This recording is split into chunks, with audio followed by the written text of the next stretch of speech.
మద్యం తాగి వాహనాలు నడిపితే కఠిన చర్యలు తీసుకుంటామని ఎంతటి వారినైనా ఉపేక్షించేది లేదని వికారాబాద్ జిల్లా ఎస్పీ స్నేహా మెహ్రా ఐపీఎస్ హెచ్చరించారు.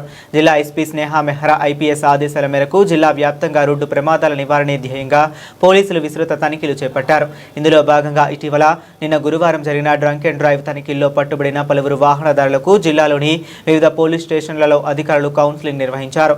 దౌలతాబాద్, వికారాబాద్, బంట్వారం, కోట్పల్లి, ధారూర్, మర్పల్లి, కరణ్కోట, మేమిన్పేట్, పెద్దేముల్, నవాబ్పేట, దోమ, తాండూరు టౌన్, దుద్యాల మరియు కల్కచర్ల పోలీస్ స్టేషన్ల పరిధిలో పట్టుబడిన నిందితులకు ఆయా స్టేషన్ల సిఐలు, ఎస్ఐలు కౌన్సిలింగ్ ఇచ్చారు. వికారాబాద్ డీఎస్పీ అంజయ్య పర్యవేక్షణలో డీడీ రెస్పాండెంట్లతో పాటు వారి కుటుంబ సభ్యుల సమక్షంలో ఈ కౌన్సిలింగ్ ప్రక్రియ జరిగింది.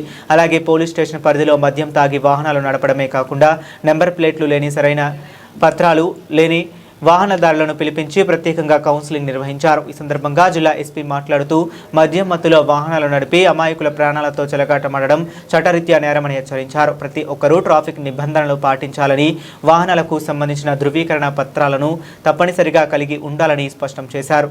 నిర్లక్ష్యంగా వ్యవహరిస్తే చట్టపరమైన కఠిన చర్యలు తప్పవని, భవిష్యత్తులోనూ ఈ తనిఖీలు మరింత ఉధృతంగా కొనసాగుతాయని ఎస్పీ స్నేహా మెహ్రా ఈ సందర్భంగా హెచ్చరించారు.